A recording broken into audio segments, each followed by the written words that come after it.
So nice to have everyone here. Good morning, I'm Kristen Miller, President and CEO of the Santa Barbara South Coast Chamber of Commerce, representing 1,100 members and 75,000 jobs in the region. Welcome to our newly merged Chamber's legislative update. We're proud to present this new format based on the successful legislative breakfast events that the Carpinteria Chamber hosted for the past 5 years. Their goal was the same as our new regional approach: to bring together business and government periodically to share information and updates.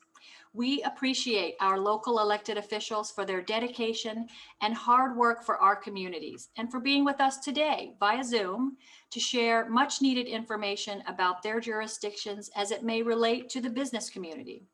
We hope to be able to gather in person for our next legislative update soon. Please feel free to insert questions in the chat box, and if we don't have time to get to them today, we will follow up by email. Important productions like this cannot happen without our generous sponsors. Many thanks to our sponsors for this event: Cox Communications, Chevron, Cottage Health, Plains All-American Pipeline, and Southern California Edison. We're grateful to be joined by our elected officials this morning, and I'm pleased to welcome all 4 of our panelists: Santa Barbara County 1st District Supervisor Doss Williams, Assemblymember 37th District Steve Bennett, State Senator 19th District Monique Limón, and Congressman Salud Carbajal. We'll start by hearing from our 1st District Supervisor, Doss Williams. Good morning, Doss. Good morning. Well, it's a pleasure to be here, and I think I'm supposed to say the state of the county is we're weathering the storm. I think those of you out there in the public that have lived here the whole time and know that we've essentially been dealing with disasters and their aftermath for 3 years, not 1 year, but 3 years. And that has posed challenges to the business community and to government. Next slide. No challenge has been more difficult to deal with than the curves on this graph. And we do expect one more curve, despite a large number of people being vaccinated and a large number of people who have already gotten COVID. But it should be a smaller curve, particularly if we play our cards right. In fact, you can go to the next slide. More and more counties are entering the red tier. Our indexes are dropping, from between the orange, red, and purple tier. But essentially, next slide. In the last couple of weeks, our number of active cases have decreased by roughly 40%, and with a little bit of luck and a lot of people still getting tested, we should be able to enter the red tier, we hope, by the beginning of next month. There are, obviously, we're about to pass a threshold that will affect that going into the red tier. But we're confident that if enough people continue to get tested, and I do want to say we got a couple more days of the mobile testing clinic here in Carpinteria at Procore. So you can go to the normal spots or you can pop by. You can even walk in at a place like the mobile testing clinic. And it's just vital, both to have good surveillance and for us to know what's out there and catch transmissions before they transmit to multiple other people, but also just simply for having enough data to reach the tiers and do reopening. It's vital for you to get your friends, your employees, your neighbors to continue to get tested. We continue to have challenges. We particularly have a challenge in our equity. We've had some terrible outbreaks among particularly farm worker and other low-income populations, both because of population density in the home. This should underscore our commitment to building affordable housing, by the way, but also because of persistent socioeconomic economic health disparities. Next slide. I do also want to talk about something that's really exciting and hopeful.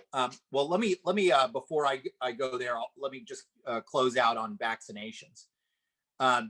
When you see our vaccination data, number one, we're now receiving about twice as many vaccines as we did a few weeks ago. That's great.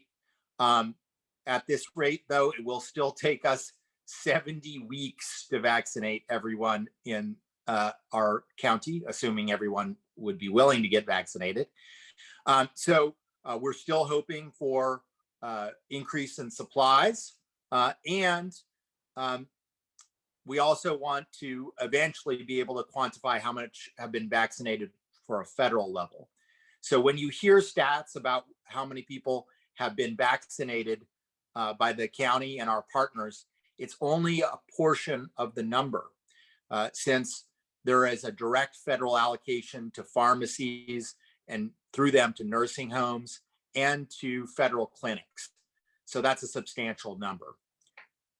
We could still go to next slide. I do want to talk to you about something that's really exciting and a choice that you're going to have to face in October. We and the city of Carpinteria, as well as most of the cities in Santa Barbara County, have chosen to join Central Coast Community Energy. This used to be known as Monterey Bay Community Energy. It is the highest bond rating CCE in the state. What is the CCE? A CCE is essentially when a bunch of local communities decide to secede from PG&E or SCE's energy procurement. So SCE and PG&E still own the lines, but we engage in the procurement as a collective.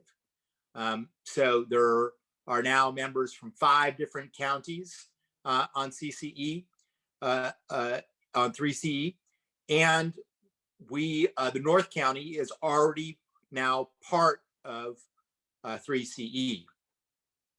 Down here in the South County, we will be joining in October formally.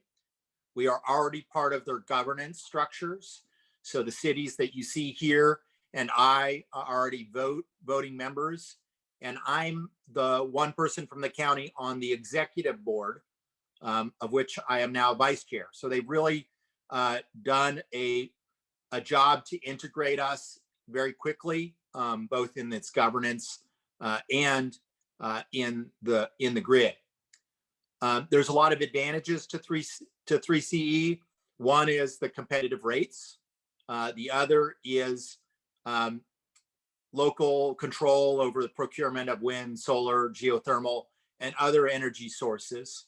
That has also meant, because we don't, have a guaranteed rate of return for shareholders because we don't have them, we have also been able to make investments in resiliency for power shutoffs and in terms of expanding the electric charging infrastructure in the territory of 3CE. We have more ambitious greenhouse gas goals, but we have already engaged in really what you might say is a revolution in substantive energy procurement. A lot of CCEs would procure fake energy. Those are carbon-free attributes and credits. We are procuring real energy. Next slide. This was when we were formally adopted. That's Joan Hartman and myself. Next slide. I also want to tell you that the basics of the fiscal picture quickly, which is that TOT and sales tax continue to come in less than what we've expected, and cannabis tax keeps on coming in more than what we've expected. So the fiscal picture has remained stable at the county because of that. That has enabled us to staff up at the public health department to meet the challenges of the pandemic. And unlike a lot of our local cities and other folks, we have not had to make cutbacks and reductions of services that could affect you by, say, permits processing slower, etc. I was asked to give a brief update on marijuana permitting on the South Coast. Permitting continues to be slow, but that is that there's 13 that have been approved, only 5 issued permits out of the 30-something operations out there. But it continues to be good for our schools and property tax revenue, because in the county, you have to bring everything up to code. All these entities are also paying more in property taxes, which doesn't just benefit the county, but half of that money goes to the schools. And with that, I'll take any questions.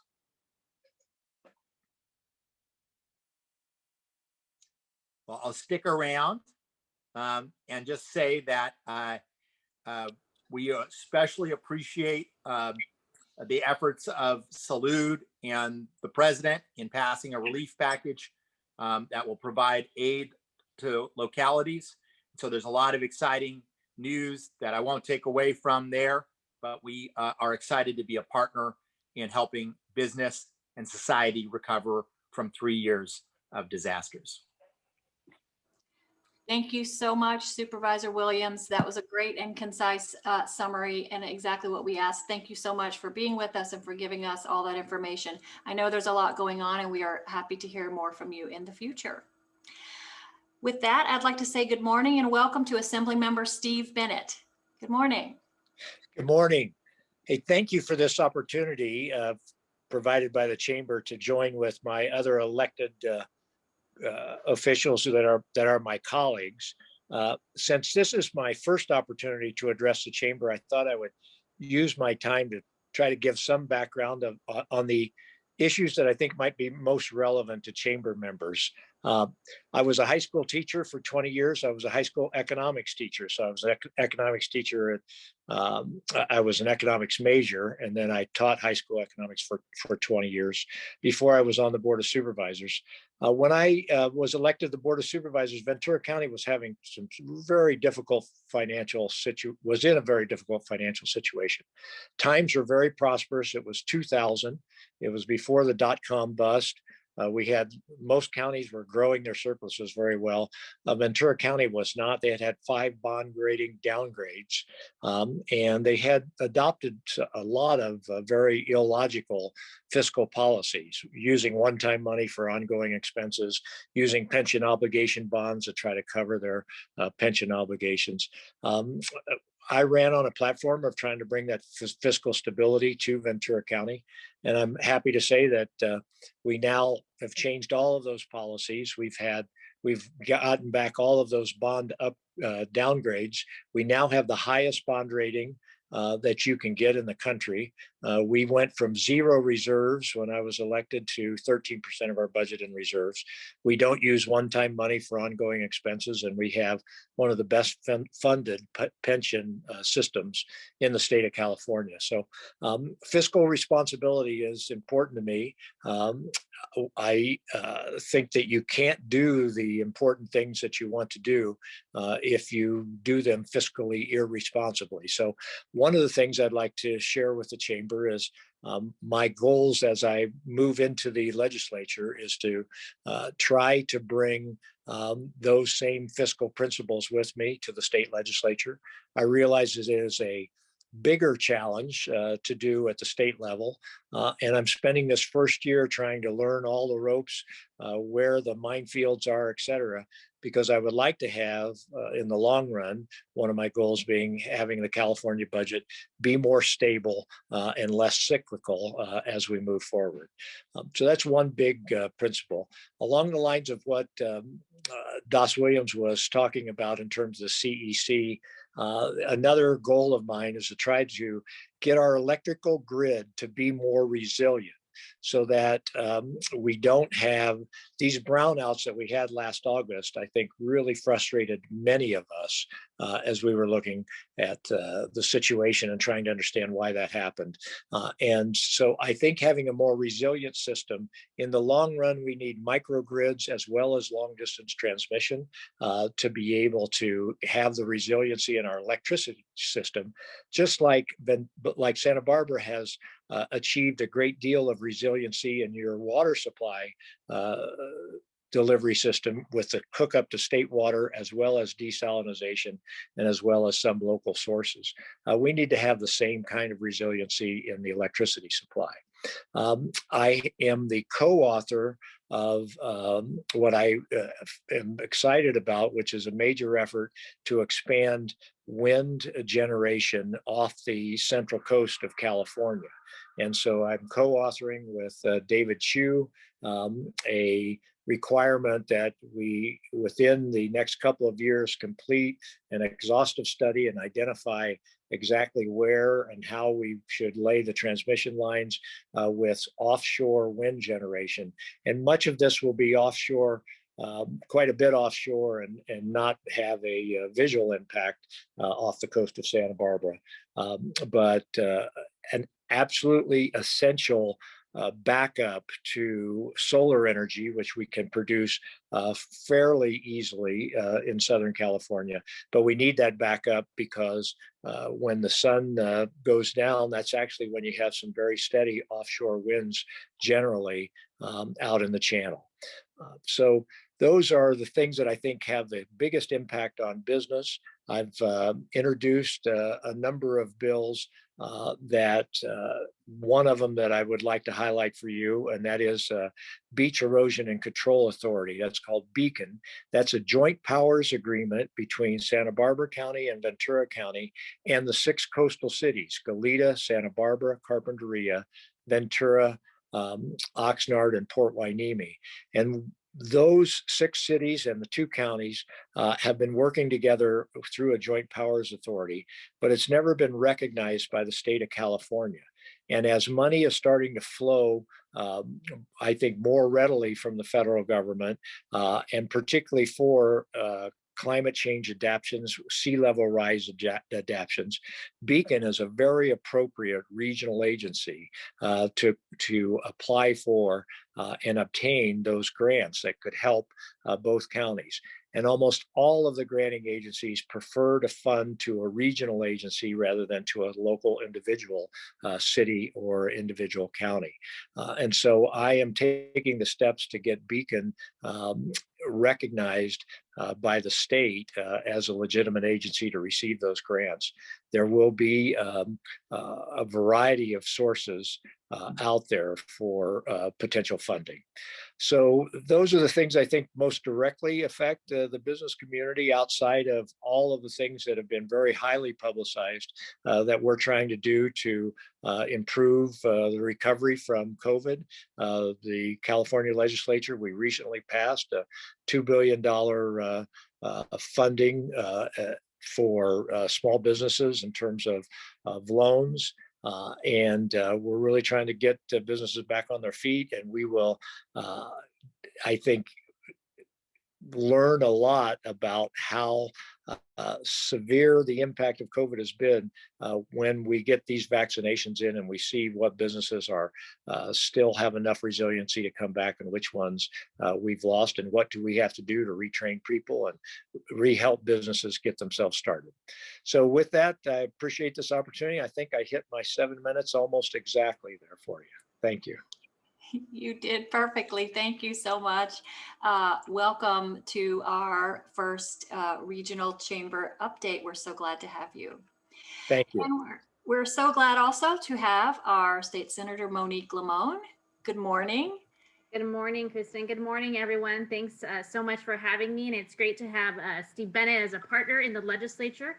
I know he's shared a few items in terms of what the state's doing. So I just, I'm going to add a little bit to it in terms of where we're at. I think first I want to recognize how difficult these 12 months have been for all of you. They've been hard. They've been hard for us at the state. There's been a lot of change in guidelines, And so I think it's important to recognize that these have been very challenging months. But I do have to commend the chamber because, one, you're a new chamber, right? Well, a new continuing, enhanced, whatever word we want to use, chamber. But all of you have been active with our offices. And certainly, I think in my transition from Assembly to Senate, I know that you've been very active. We received your letters. Your advocacy is very important because that is sometimes exactly my talking points when we are trying to make a case for why we need, guidelines that are consistent, why we need some regional accommodations. All of those things are very useful. So I want to thank you for that. I think that my transition from the Assembly to the Senate has actually been fairly smooth. I've moved houses per se, but the issues have been exactly the same that we were dealing with as far as the pandemic is concerned. So it's allowed me to really not skip a beat, to keep going, to be able to advocate on behalf of our district. The budget this year, I think, is really meaningful. We started the pandemic with the $54 billion deficit, and things have turned around for us. You will see this year that there will be more one-time investments, and Assemblymember Bennett talked a little bit about the broader picture of the $2 billion for small businesses, but I want to share with you some additional specifics. That we have a total of $90 billion that's going to schools for safe return.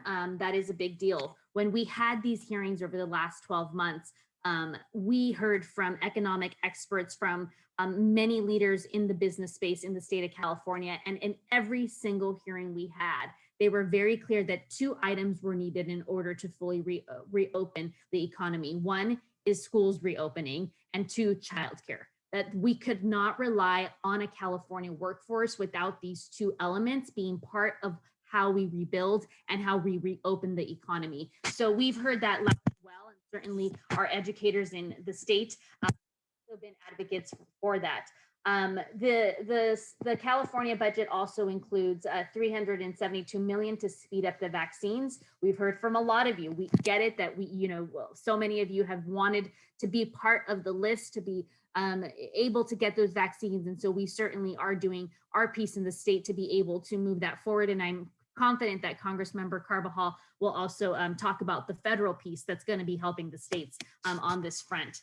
Additionally, we have $777 million for California Jobs Initiative, which focuses on the creation and retention, regional development of small businesses, and climate innovation. So those are some funds to look out for. We also have $353 million. It's a one-time and ongoing, a combination of both, for workforce development. So apprenticeships to high road training partnerships and advances between higher ed and local workforce partners. We've seen some of that happen with the Cal State Channel Island system. And so certainly our region could benefit from some of that. We know that if it wasn't the pandemic, months before, we were dealing with wildfires. So we haven't forgotten about wildfire resiliency. And in our area, unfortunately, that is something that is always on our mind. And you will see that the budget has $1 billion for that resiliency strategies. And we will, again, like everything else, advocate for regional considerations. How you deal with the wildfire in Northern California is different than what we see in Santa Barbara and Ventura County. I know that in previous conversations that we've all also had, you all mentioned the importance of trying to do more than we are doing now around the homelessness issue. So you will see that there is $1.75 billion in our state budget to purchase additional motels, to develop short-term community mental health facilities, and to purchase or preserve the housing for seniors. I think that that's important to recognize. We went from $846 million last year to $1.75 billion this year. And so we are hearing your needs. And I say this, I think sometimes, folks kind of think or want to acknowledge that the business community only cares about business, but there's so many elements that impact the health of a business in the community. And so certainly I wanted to make sure to mention some of those issues. The issues that I continue to work on are aligned to really where our district is at. I know that there are several members here who are members of the nonprofit sector.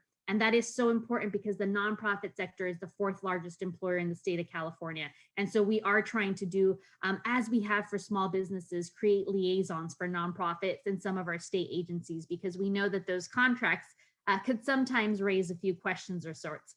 So I am working on a bill in that particular space. Additionally, we are looking to try to mimic what other states do.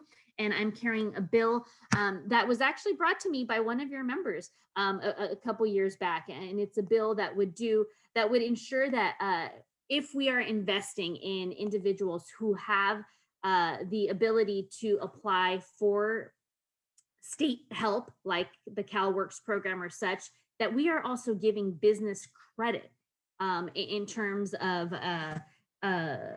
tax credits on employing some of our neediest folks in the state of California. And so you've seen that done in other states. There's actually a federal program, so this mimics that, and that's Senate Bill 553. So we are working on a number of issues, of course, additionally thinking about our environment and education, but I wanted to share some of these updates with you and encourage you to keep the communication alive. I know that we're not always, we see sometimes the issues and the policies with different lens, but really this communication has been very important and I think effective in helping us find exactly the talking points that we need to move some of the issues forward at the state level. And I know that I've used them a lot in terms of the pandemic guidelines, the reopening, the tiering, and in those specific areas, they've been particularly helpful. It doesn't mean we don't need to do more at the state level. It certainly doesn't mean, even if, as I've given you this update, I don't want to, it be lost that there's areas where we really do need to do more work and more improvement. And certainly for anyone who has heard from employees dealing with the EDD department, we have had a number of conversations about how to reform and transform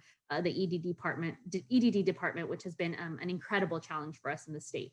So thank you so much for your time. And I appreciate being on here and hearing also the updates from my colleagues who I only get to see virtually these days. So thank you. Thank you so much. And thank you so much for recognizing the chambers. Of course, our voice for business, for the business community does include so many community issues. And I applaud the transition that you have made. It has been so smooth. I also just want to thank you for participating in our roadmap to recovery process in a number of those meetings and helping us to put forth our information about, in particular, how education and government come together in your work to help us with that. Absolutely. Thank you. I'm getting some questions in the chat about a couple of bills, particularly for housing. So just to put in your mind, AB 71 and SB 9, if we have time, I don't remember who can stay on for the end, but if you can stay on, I'll give you a hint that we'd like to ask you about those two questions, you and the assembly member as well. And what was the first one? I know SB 9 because everyone's talking about that one. AB 71. AB 71. Thank you. With that, thank you so much. I'd like to turn now to our Congressman Salud Carbajal. Thank you so much for being with us. We look forward to hearing from you this morning. Well, good morning. Let me start by thanking the Santa Barbara South Coast Chamber of Commerce and CEO Kristen Miller for inviting me to speak today and to provide an update on legislation in DC and to touch on some of the priorities that I see for the 117th Congress. I also want to recognize my other colleagues from the state and local government that are participating today for their good work and partnership to bring about solutions to the many challenges we face. 1 year ago, we commenced on addressing this national emergency called the COVID-19 pandemic. It has caused obviously tremendous impact on our public health and our economy. And I'm disappointed that we can't be in person today, but it's good that virtually we can all come together. I could spend all day, at least an hour, talking about the American Rescue Plan that just passed. Over the past year, Congress has passed 6 relief packages to address the many challenges that this crisis has caused.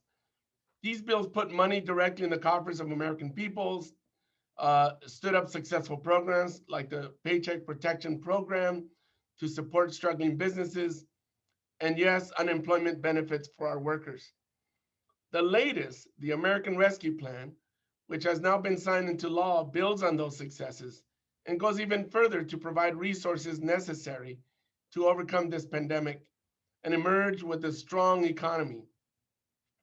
With the Biden administration at the helm of our COVID-19 response and the American Rescue Plan signed into law, I believe we have finally taken steps to enact a coordinated national strategy to get vaccines in the arms and upgrade our testing and tracing capacity. I'm proud to have fought to bring many of these resources to our Central Coast so we can continue for our struggling families, to support our struggling families, frontline workers, distribute vaccines, tests, PPE, and provide for our small businesses, and get direct payments to those that need the assistance the most. I have heard from many members of our community, parents, workers, business owners, you name it, who have shared the struggles they are experiencing during this pandemic. I know that countless people are facing financial difficulty due to job losses, business closures, or even medical expenses. But I'm here to tell you that this relief package includes many supports. It includes a $1,400 stimulus check for individuals, combined with the $600 passed with the previous administration in Congress. It delivers a $2,000 amount in direct relief to individuals and families to make ends meet and stimulate our economy. It also extends federal supplemental unemployment benefits, bolsters Paycheck Protection Program that saved over 150,000 jobs alone in our district after the first round of payments. The number that is even higher today if we consider the additional support that has come in. Economists estimate that the measures in the American Rescue Plan could bring us back to near full employment in as little as a year. This package also extends assistance for renters and homeowners, increases funding for crucial programs like SNAP, and drives down the cost of healthcare by broadening the subsidies for individuals on the Affordable Care Act. One of the most important things we can do as a society and community is set our children up for success. When I was a county supervisor, I worked hard to make sure children had access to healthcare and close gaps in access to support services for families.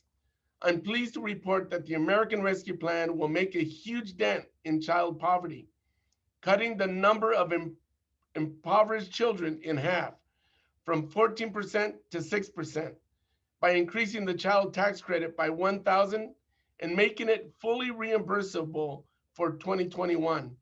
This cash benefit would go to 93% of American children. Throughout the pandemic, I have met with leaders from the Central Coast Chambers of Commerce to discuss the health of their respective chambers and the impact of COVID-19 on our small business community. The American Rescue Plan signifies a continued commitment to supporting our small businesses. It expands the Paycheck Protection Program, commits another $7.25 billion in funding to that program. It also deploys resources to small and disadvantaged businesses to navigate and access relief. In addition, the bill provides $28.6 billion to establish a restaurant revitalization fund. We all know how much our restaurants have been hurting. This fund provides federal grants to restaurants with 20 or fewer locations and will play a major role in assisting one of the hardest hit sectors of our economy. Over the last year, many schools, teachers, and students have experienced difficulty with remote instruction. School is essential, and we all have come to know that during this pandemic. The American Rescue Plan sends $15 billion in K through 12 education funding to California alone to safely reopen schools, keep them open, and to make up for lost time. With so many Central Coast students returning to the classroom, this funding comes at a crucial time. Students will be able to return without risking the health and safety of their fellow students, teachers, or surrounding communities. Solving these issues we face will take a concerted and coordinated effort from federal, state, and local governments. If we expect state and local governments to provide for struggling residents, then we need to provide them the appropriate funding that they deserve. The American Rescue Plan does exactly that. It provides $259.5 million to cities and counties on the Central Coast alone, so that they can continue providing these essential services. Moving on to other priorities for the 117th Congress are three other issues, but I'm not going to go into them in major detail. Let me just tell you. The first one is immigration reform. The Biden administration has put forth the U.S. Citizens Act, which will be debated in regular order and marked up and move forward in the months to come.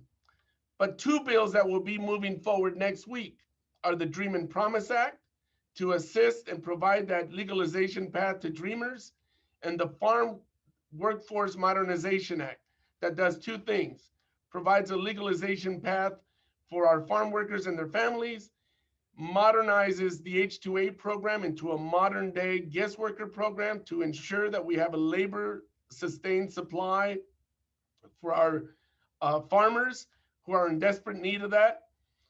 Secondly, we have infrastructure that's coming down the pipe. We will be building on the Moving Forward Act, HR 2, which passed in the last Congress. This proposal will likely be $1.5 to $2 trillion, modernizing our infrastructure, at the same time creating jobs and contributing towards our economy. Lastly, we cannot ignore that while we have the pandemic before us as a crisis, we continue to have the crisis of climate change. And we will be doing a lot to address that by providing incentives for new technologies in the renewable energy space, and making sure that we are moving to embrace a much broader portfolio of energy that addresses our climate change challenge. I'm proud that I have put forward three bills to do just that. One is the California Clean Coast Act, which would preclude future oil and gas development off our coast. The Central Coast Heritage Protection Act, which would put into conservation, into wilderness, the highest protections, 250,000 acres of the Los Padres National Forest and the Carrizo Plain. And the last one is the Land Preservation Act, which would ensure that no oil and gas drilling occurs on our public lands. I could go on and on and on, but I'd rather just open it up and allow people to ask questions.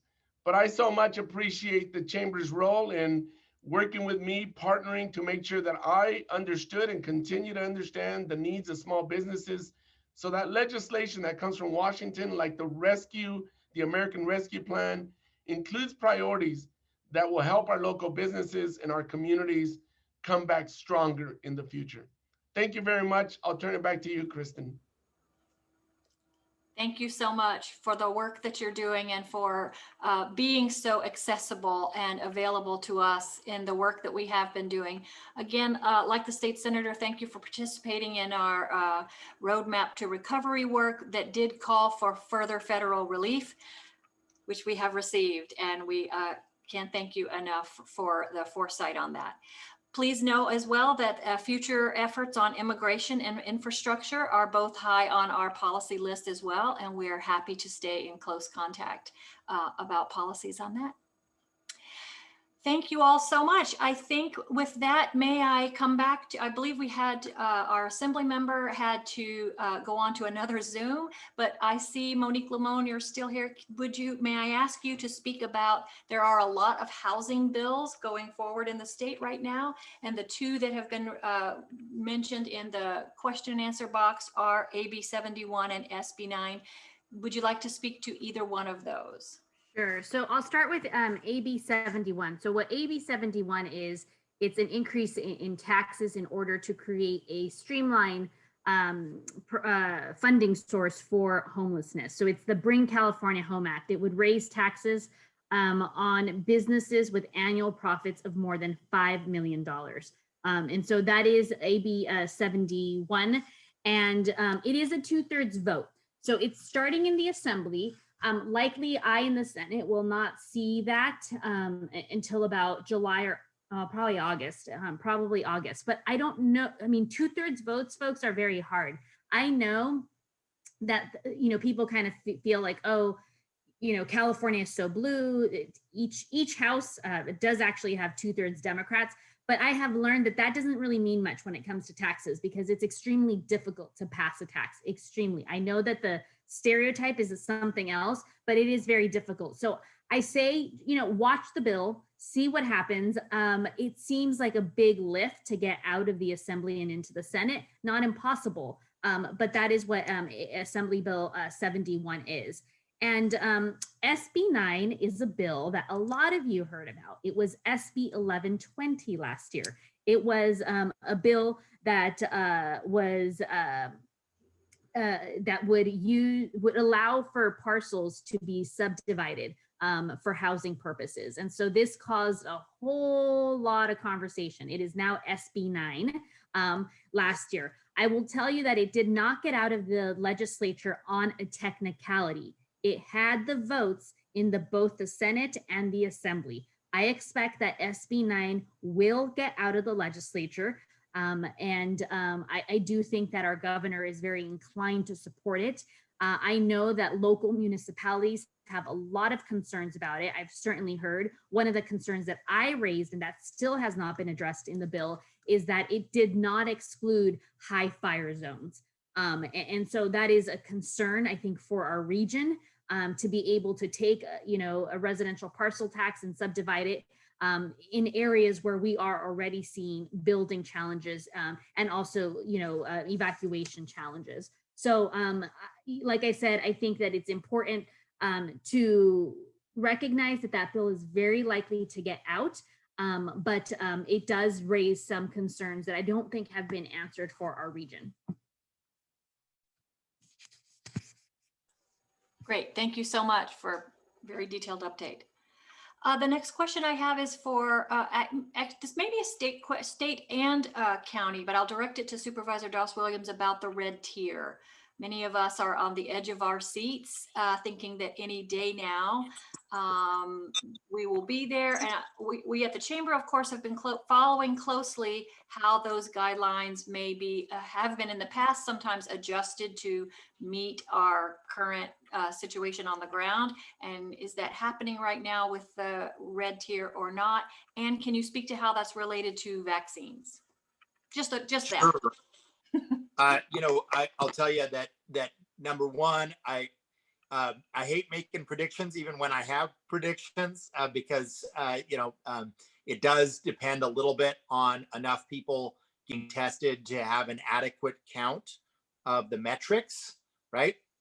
So we could be, in a much better space, but if people don't get tested, we won't pass those metrics and it won't be reflected in the official numbers. So again, I want to remind people the most important thing they can do is make sure their employees and friends and family get tested. It's real easy to get tested right now. But I expect we will go into red metrics next week or the following, much before the end of the month. But my understanding is that there's still a 2-week lag in reopenings. So that's why I said red, as in your operational change, hope. We hope by the end of the month or the beginning of next. Okay, I think this is in particular, it's important to a lot of industries, but it's extremely important for high schools that are, particularly Santa Barbara Union, because of spring break and we're getting close to the end of the year. Absolutely. I'll throw my 2 cents in because Monique inspired me. I have to tell you that our experience at Carpinteria Unified has been really positive. There have not been known transmissions at the school. The positives that have occurred among staff were actually higher during winter break than during the 4 months that we've been open. The protocols were really good. Now, secondary is going to be more challenging. but we're really ambitious, and Carpinteria Unified wants to open on the 26th of this month. And obviously I encourage Santa Barbara Unified to also do reopenings. I don't think in the long run, in the short run, obviously the people who have gotten sick are most impacted by COVID, but in the long run, it is the children of this society that will have the consequences. And this pandemic is holding them back, causing mental health issues. There's a large percentage of children, particularly low income, that are just dropping off the face of the earth. And I don't think we want public education to be damaged for decades to come, nor children to be damaged for decades to come. So, we hope that to happen as soon as possible. And I'm staying in constant contact with the superintendents. Thank you. Senator Limón, do you want to add anything to that? I mean, I think Supervisor Williams has kind of shared the perspective. I think from our perspective at the state level, we are watching very closely how districts are rolling. Everyone has the same guidelines, but districts are rolling it out slightly different. And so that is something that's of interest. There's no doubt that in the Senate district, that's also happening. You've heard the differences between just Carpinteria and Santa Barbara Unified, but I can tell you that the list goes on in terms of the differences. And certainly it is very important for us at the state level that we do this in a safe way. We also want the schools to reopen. I want that to be clear. And I think that we will also, and I didn't necessarily give it in this update, but we are investing funding for these schools reopening to be done in a safe way. We understand that hybrid is likely what most and all schools will do first, but we do hope that we can eventually look at full reopenings once the vaccination rates are different, once things are slightly different in our community. That is the ultimate goal. And by the way, Carpinteria Unified High School and Middle School, 29th, not the 26th. Sorry, I got that wrong by 3 days. Thank you very much. I have two questions for the Congressman, and I'll just mention both of them. One is about, we appreciate your mentioning the increased funding for workforce development and job training, but some question around how effective that has been in the past, and is there anything new being proposed with that because of the pandemic to maybe make it more effective in the local level? And the next question is about sustainable seafood and funding for Noaa and Nmfs, particularly as those economies in our local area are important around the wharf and fisheries. Can you speak to either or both of those? Well, I think the fishing industry, like other sectors, I think will benefit from this package, just like all the other sectors. The American Rescue Plan really goes a long way to try to not leave any group or sector out. So I think that sector will continue to realize the benefits like any other business sector that's hurting. We try to learn from all the previous COVID relief packages that we passed, what worked, what didn't, what needed to be done to enhance funding, to enhance programs, to provide flexibility, for example. We heard from you, Kristen, and the rest of the chambers, what was working, what wasn't, and we try to put as many of those fixes in every plan that we kept enacting, including this last one that was enacted. Yeah. When it comes to training, I think there is a realization that training programs need to continue. There is some funding in the American Rescue Plan, mostly directed at veterans, but also training in general, education programs through higher education. There's quite a bit of investment in those areas. I can't recall specifically the amount for retraining programs, so I'd have to get back to you on that. But there is pretty broad funding and support for most institutions. Thank you. I understand. Yes. Yusuf is asking any update on the PPP loan treatment for California. Remember, we did advocate on this. Is that, I think it passed, right? It did. Yes, it passed. So the tax conformity in California is in the revised budget. We did an early action on it. So yes. And Congressman, there's a couple of other, I don't know if you can see those. Some of these are not topics that I'm real close to. So maybe I'll let you, I'll email these to you and make sure you have a chance to respond. If Absolutely. there's something you see there you want to speak up, please. Okay, now you're challenging my technical skills. Okay, I'll make sure you get that. Let me see. I think the last one, this one is, I would say for all of you, and maybe we'll make this our last question. Are we able to get more detailed information on who qualifies as essential workers for the COVID vaccine? There seems to be confusion. We're hoping that our employees are able to get vaccinated soon and are watching that list. So I'll jump in. Hear a lot. Or Josh, do you want to jump in? Sure. I'll just say my understanding is that the governor is essentially getting rid of further workforce categories. So that we would be just simply moving on down the ages or opening it up generally once we get through the 65 plus, the emergency workers, the food service and ag, education workers.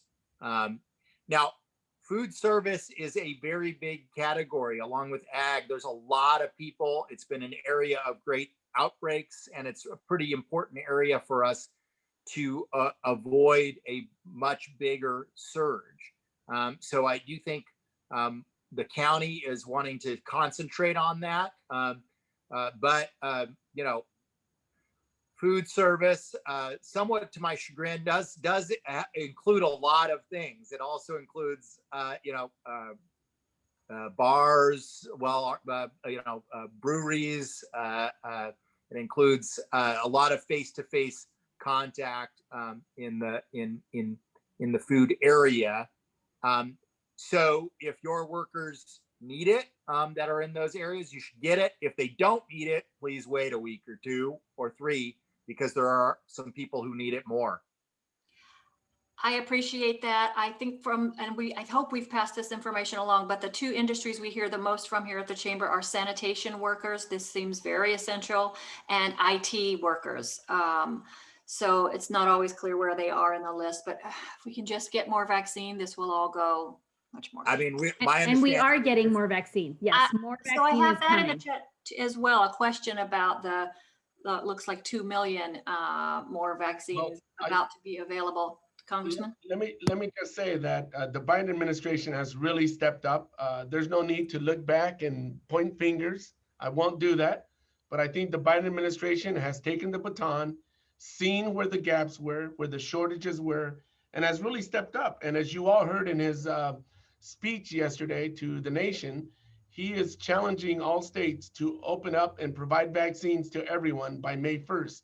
And he hopes that by July 4th, we're able to do exactly that, celebrate our independence for our nation and our independence, hopefully, from this COVID pandemic. So vaccinations are being produced at a higher rate. The distribution rates are increasing, and working with our state and local partners, we're starting to see the light at the end of the tunnel. So I'm glad that is happening. Kristen, you told me that there were a couple things. Yeah. Salud, can I, as the ones who have to actually execute what the president says, I do want to say, that's going to be a very unrealistic thing unless the vaccine supplies go up. And I know you've been helping us, so I have no complaint about you. I do when just as when the governor made pronouncements in January, I do wonder about those pronouncements because. We are getting a lot more vaccines, but at the rate we have vaccines right now, even at the increased rate we have right now, it would take 70 more weeks to vaccinate. Let me just share with you, Das, that I think I share your concern, but if we don't set an aggressive goal, we won't push ourselves to get there, and our economy will continue to hurt. Our schools will continue to be closed.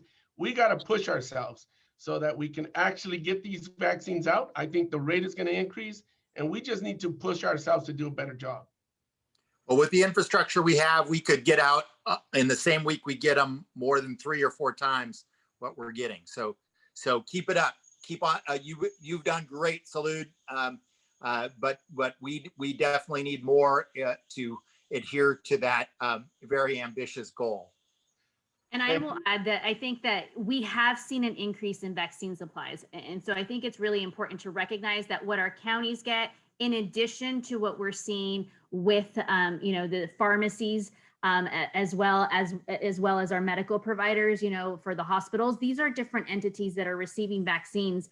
And so we have seen an increase. And I feel hopeful that the state, everything we're getting, that we're seeing in terms of the projections, absent natural disaster like we saw, with Texas, but we are seeing that we will get an increase. And the numbers that I see for the county as a whole, not just that are going to Santa Barbara, the county directly, but with the pharmacies and the hospital are increasing. And so I feel hopeful that those increase will reflect a higher number of access points for our constituents.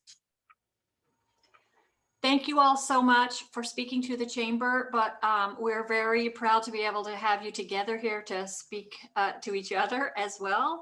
And we appreciate all of the hard work that you are constantly doing on our behalves and for relaying that to us.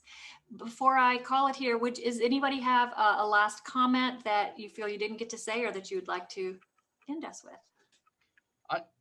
Kristen, I would just say thank you, and thank you to the South Coast Chambers. You guys continue to be the voice for business, and I appreciate our ongoing communication and your apprising me of the issues that are important to business.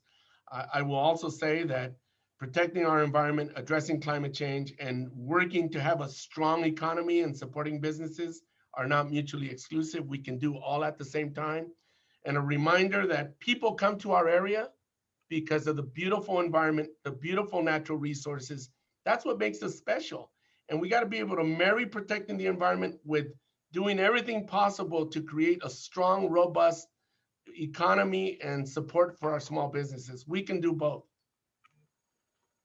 Thank you so much. Everybody's giving thumbs up. I like that. Senator or Supervisor? Thank you. I will just say that, the recognition that it's been a really rough 12 months, but I think that it has allowed for all of us to think differently about how we approach, and also the ability to work together. As your representative at the state level, I know that, that it's been critical to get this feedback in order for us to move forward. So I'm hopeful of the direction where we're going. I think you're starting to see things change in a direction. And I think that we will have to continue to work together, because there will not be an immediate fix. This fix, just in the same way that it's taken us 12 months to get here, it's likely going to take us more than 12 months to really see this healthy, vibrant community. You all know that I have family members that are that have small businesses in Santa Barbara, and I've certainly heard from them, but I've also seen them fight so hard to keep their business alive during these challenging times. And it's that spirit that I take with me, that everyday person who is just trying to do their little piece to make this all happen in the middle of unprecedented times. So thank you all for everything you've done, and we'll continue to work together. Hey, my parting shot is just for us to continue economic recovery, to deal with the environmental issues that the county has, and to deal with the infrastructure issues that we have, and most of all, just to provide for generational continuity. We need to be serious about housing. A lot of time is lost with debates about the RENA allocation. We shouldn't be producing housing because the state's telling us to. We should produce housing because it's the right thing to do for our workforce and for our local people. And I can't tell you, everywhere I hear in this community, they want, generational continuity. They want people, successive generations, to be able to live here. But the solution for that is housing, and that's always hard for the public. So keep on encouraging people to see the connections, because we can't solve the problems unless the public knows that it is a solution to some of their basic needs. Thank you again for your participation today and in so many of our events. Please join us, everyone, next Friday morning for our Carpinteria State of the City presentation. I have seen a preview and it is excellent. And after that, please watch for our Roadmap to Recovery Phase 2 work. We're very pleased with the roadmap that we published in January that had long-term goals, but a 6-month plan. And as we are heading into the 6 months that we planned for, we'll begin the probably more difficult work of planning a roadmap to recovery for the 3 to 4 years that it may take for our economy to fully recover. So watch for further information and invitations to participate in that. With that, I thank you again for this Friday morning and have a lovely day and rest of your weekend.